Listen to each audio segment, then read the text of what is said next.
I never imagined my life would come. Tothis, a woman in her mid-40s.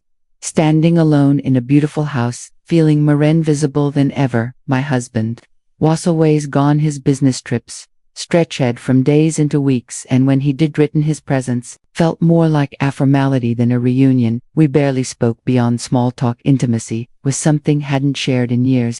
One kept up appearances, cooked, cleaned, smiled at neighbors, but inside I was fading. It was early spring when my husband told me, "Be leaving again this time." For nearly a month I nodded, pretending to understand. As always, I didn't protest. Never did I had accepted this life, or at least I thought I had. Just a week after left my stepson, Aiden returned from college for spring break. He was 22, tall, polite, and had always kept a respectful distance. I had raised him since he was in middle school, so our relationship had always been a quiet, formal bond. But Noah was a man, and something about the ways he looked at me had changed. It wasn't inappropriate, not at first, but it was different. I noticed his eyes lingered a little longer. His compliments, once casual, now felt personal. "You look beautiful today," he said one morning, in the kitchen, his voice warm. I laughed it off, but my heart fluttered. We started spending more time together, mostly by coincidence. He'd help with groceries, offer to cook dinner with me, sit beside during late night TV shows. I tried to ignore the growing tension, but I wasn't blind. I felt it every time. His hand brushed against mine every time.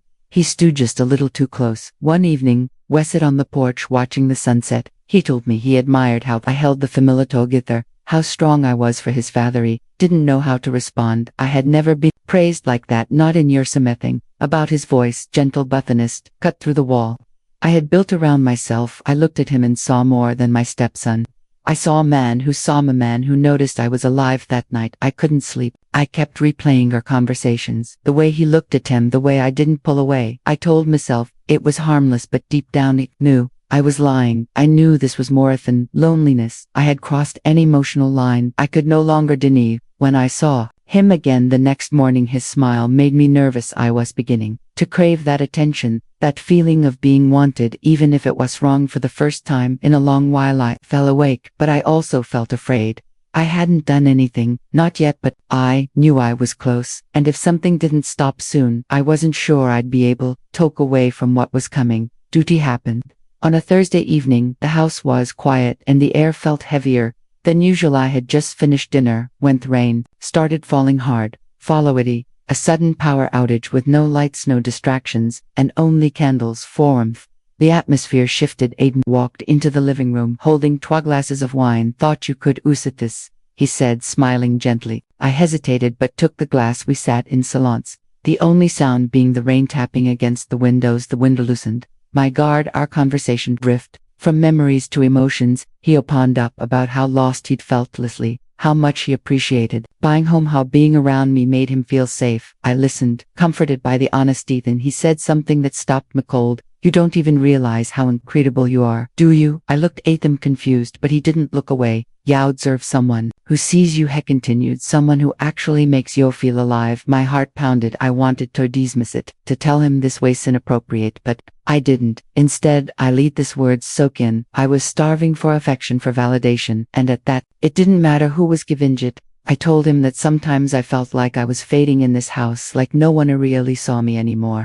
He reached for my hand, held it gently, and I didn't pull away. It felt so natural, so quiet, like we had arrived here, not by choice but by force of circumstance. His touch wasn't forceful. It wasn't aggressive. It was tender and sincere. For the first time in years, I didn't feel invisible. His eyes weren't just looking at me. They were holding me, filling in the spaces me had long abandoned. He leaned closer. I should have stopped him. I didn't. Our lips touched softly, slowly. It was a kiss that said more than words ever could. It wasn't wild or rushed. It was deep and full of emotions. We had both buried. When it ended, we sat in silence, both knowing we had crossed a boundary we couldn't undo. I stood up, said I needed to go to bed, and left him sitting there without another word. But sleep didn't come. My heart raced, mythos spiraled. I knew what we hadn't was wrong. It wasn't just a kiss. It was betrayal, not just of my husband, but of everything I thought I stood for. And yet, a part of me didn't feel regret. A part of me felt awakened, seen, touched, in a way I had forgotten was possible. I couldn't explain it. I didn't even want to. But I knew that nothing would be the same again. Something inside of me had shifted, something I could never put back. The next morning, I avoided eye contact. I moved through the kitchen like everything was normal, but nothing felt. Same. Aiden entered the room casually, but I noticed the change in his demeanor, confident like a line had been crossed, and he wasn't sorry for it. He offered to help with breakfast. I nodded without looking up. The tension between us was silent but undeniable. We didn't of the kiss, neither of us brought it up, but it hung in the air like a secret, too loud to ignore. I kept telling myself it was just a moment, a weak lapse in judgment, but when his hand brushed against mine again, I didn't move. When he stood close behind me to reach for a plate, I felt my body react. Shame and excitement were inside me. Later that day, I caught him watching me, not in a careless way but with intention. His eyes studied me, my face, my movements, every detail like it mattered. I hadn't felt kind of attention in years, not from my husband, not from anyone. It was wrong, you knew it, but I couldn't stop myself from wanting more of it. Aiden began spending more time at home than with his freeness. He made excuses to be near me, movie nights, errands, walks. Our conversations deepened. He asked about my childhood, my dreams, what I had given up over the years. I realized how much of myself I had buried for the sake of a marriage that gave me nothing back. It tried to set boundaries. I told him to continue, that it was dangerous and reckless. He listened, nodded, even apologized, but the next moment he found him alone. He whispered that he couldn't stop thinking about me, that I deserved him more than being left behind by a man who didn't even notice when I cried myself to sleep, and every word felt like a needle stitching me back together. One night he touched my face and said, "You didn't have to keep pretending you're allowed to feel something again." I didn't answer. I didn't need to. The way I looked him said enough. The emotional line had long been crossed. What followed wasn't planned. It was inevitable. I didn't recognize myself anymore. I was a woman torn between guilt and desire, between loyalty and the aching need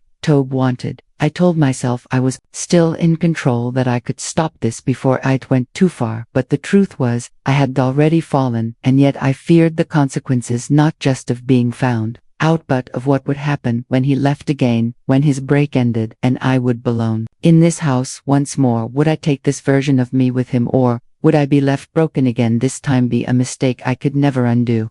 Aiden's break was coming to an end, and the weight of what we had done began to press harder on both of us. I could see it in his quiet moments, the way he looked at me, but said less. Something about our silence now felt heavier, not intimate, guilty.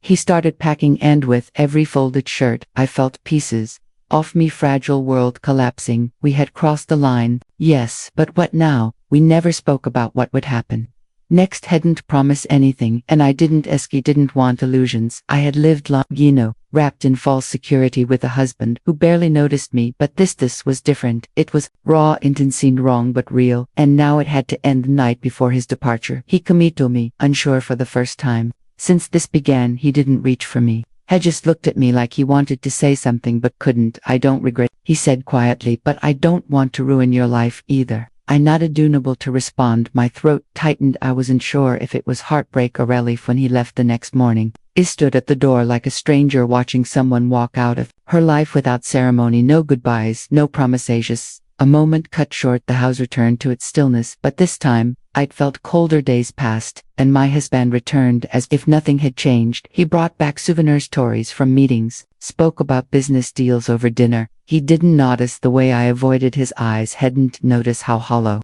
I'd become. I had given myself to someone else emotionally, physically, and it showed beautifully to me. At first I thought I'd be consumed by guilt, but instead I felt a gnashing sadness, not just for what I hadn't, but for the years I had wasted feeling invisible. The betrayal wasn't just in the kiss or the touch, it was in realizing that someone who wasn't even supposed to matter had seen me more clearly in a week than my husband had in years. Aiden texted once, a simple message, "Take care of yourself." I stared at it for hours before deleting it. I knew we couldn't continue, and I also knew it couldn't go back to the way things were. I had changed, and that change wasn't something I could reverse. In the end, I was left with a marriage still intact on surface but completely hollow inside. They lived each day beside a man both everything was fine while I carried the weight of choices I couldn't take back. And maybe that's the real punishment, not being caught but having to live with the truth in silence. I learned that love without attention is just habit, and attention without